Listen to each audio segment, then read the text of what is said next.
Olá, sou Diego Nunes, professor de História do Direito na Universidade Federal de Santa Catarina, Brasil. Este vídeo faz parte da série História do Direito Penal em Vídeo, com o objetivo de reunir especialistas do tema para apresentarem breves sínteses a partir de suas pesquisas. Aproveitem!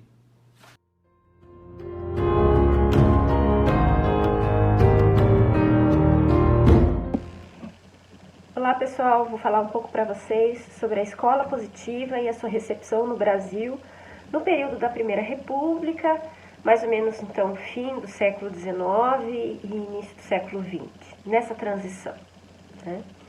Bom, é importante a gente considerar que os juristas brasileiros, eles absorvem o pensamento criminológico e com ele as suas contradições em um momento cultural, político e social em que esse se tornou bastante permeável, culturalmente preparado pelas discussões que já chegavam desde a década de 70 do século XIX, o evolucionismo, o darwinismo, o monismo, o materialismo, politicamente conveniente, pois assumindo uma nova forma de governo, deve-se redimensionar as relações entre Estado e sociedade, e em termos sociais necessário, pois com uma nova configuração social, pelo fim da escravidão, chegada dos imigrantes e processo de urbanização, redefinir os âmbitos de inclusão e exclusão passa a ser fundamental. Pelo estudo feito, pode-se constatar que o pensamento criminológico e a escola positiva circulou de maneira significativa nas instituições de ensino analisadas, como a Faculdade de Direito de Recife, as faculdades de Direito do Rio de Janeiro, de São Paulo, Bahia e Curitiba. Independente da filiação ou adesão e do grau em que essa se deu, no ensino do direito criminal, o positivismo penal, portanto a escola positiva, fazia necessariamente parte do conteúdo programático. Esse ensino, por sua vez, importou e assimilou a dicotomia entre escolas, sobretudo escola clássica versus escola positiva. Essa nomenclatura dada por Ferri foi absorvida de um modo geral pelos juristas brasileiros, que em seus programas de disciplina de direito criminal apresentavam os principais tópicos da parte geral do direito criminal a partir das premissas das duas correntes. A adesão ao positivismo penal, todavia, foi gradativa.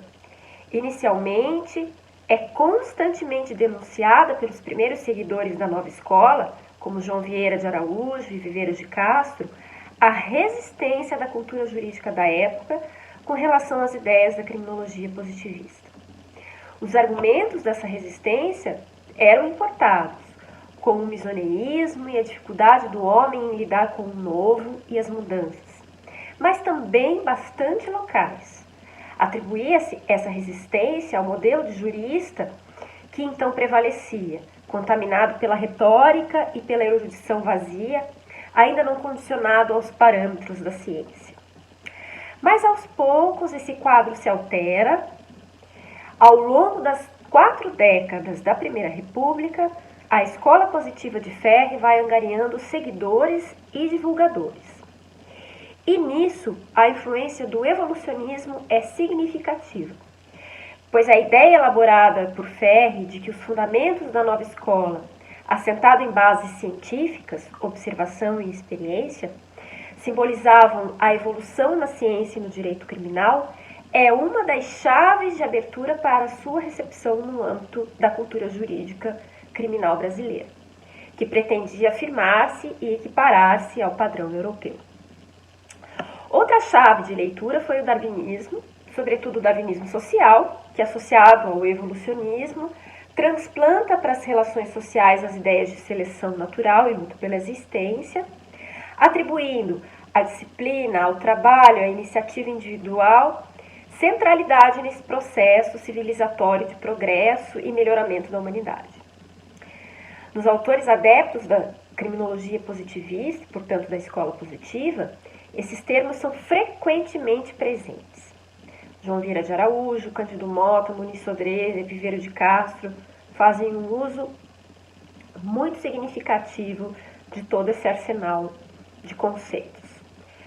Ainda, a mudança de código permitiu que, por via das críticas ao Código Republicano, fossem também inseridas as novas concepções da antropologia criminal, como fazem João Vieira de Araújo, Faiante da Câmara, Otávio Tavares, Gervásio Fioravante. As discussões sobre os projetos de João Vieira de Araújo facilitaram essa penetração da criminologia positivista e da escola positiva, portanto.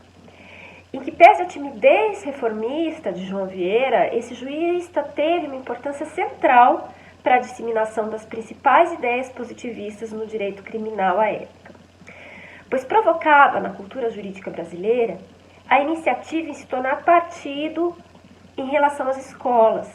E uma consequência desse embate é justamente um maior aprofundamento teórico e filosófico que extrapolava a mera análise exegética dos dispositivos do Código e dos projetos de alteração.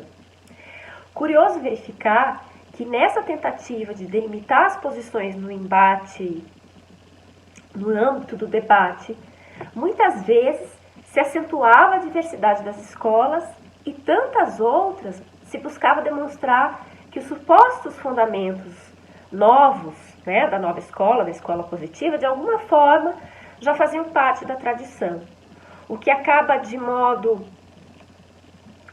fato explicitando, ainda que acidentalmente, as continuidades por detrás das retóricas rupturas.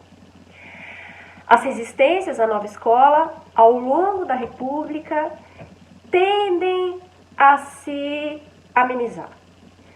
Dos autores que foram analisados, essa resistência permaneceu, mas de forma relativa no âmbito do Rio de Janeiro, com o jurista Lima Drummond, a partir de um viés conciliatório, buscando esfumaçar as oposições. Na Bahia, com Filinto de Bastos, uma resistência mais significativa, inspirada por um liberalismo de tom mais democrático. E em São Paulo, com José de Aranha, uma resistência que, ao contrário de Bastos, não correspondia a uma tendência democratizante, mas que se vinculava à tradição do justnaturalismo teológico. Os demais criminalistas da época vão, de um modo geral, aderir aos principais fundamentos da escola positiva. Em Recife e Curitiba, torna-se mesmo hegemônico no período. Mesmo São Paulo, apontado por Lilian Schwartz como mais resistente à doutrina positiva do direito penal, adere-se gradativamente às propostas do positivismo criminológico. Inicialmente com o jurista Severino Prestes e definitivamente com Cândido Mota. Pedro Lessa, ainda que de forma bastante sincrética, defende muitas das premissas da escola positiva. Portanto, o Brasil pode não ter tido um código criminológico durante a Primeira República, mas o ensino do direito criminal caracterizou-se por um forte perfil criminológico. O que se pode perceber no processo de recepção da escola positiva e do pensamento criminológico no Brasil foi que racismo e liberalismo conviveram nos mesmos locais de discurso. Não eram apenas duas falas contemporâneas que partiam de lugares distintos, como afirma Lilian Schwartz, mas eram discursos que se conciliavam nas falas de alguns criminalistas da época.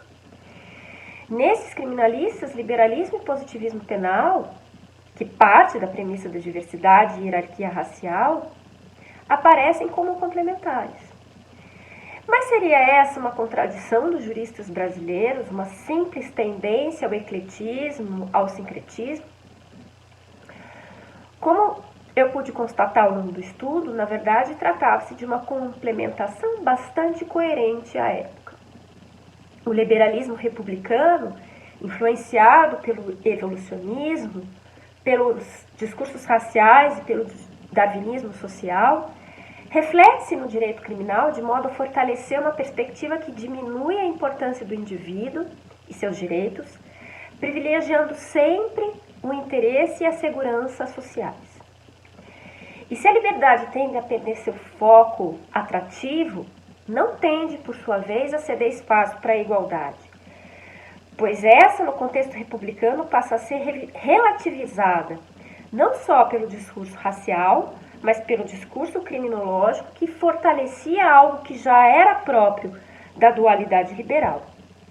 A cisão da humanidade entre sujeitos que pertencem a um espaço sacro da liberdade, os cidadãos honestos, via de regra, os proprietários, e aqueles que deste espaço sacro estão excluídos, como os vagabundos, os malfeitores, os criminosos, os delinquentes. Parte da humanidade que pertence a uma escala inferior no grau de evolução do processo civilizatório, segundo a leitura de tantos juristas que seguiam essas linhas e essas correntes. Na Primeira República, portanto, ser liberal era também assumir o postulado da defesa social, afinal, tratava-se de uma liberdade assentada na diferença, fundamentada pelo discurso da raça e que se afirma apenas a um espaço sacro delimitado, o qual exclui os criminosos que tendem a coincidir com os racialmente inferiores, que devem ser segregados para a segurança e defesa da sociedade composta pelos indivíduos que pertencem ao espaço sacro da liberdade. Bom, essas seriam algumas considerações, espero ter contribuído e até logo.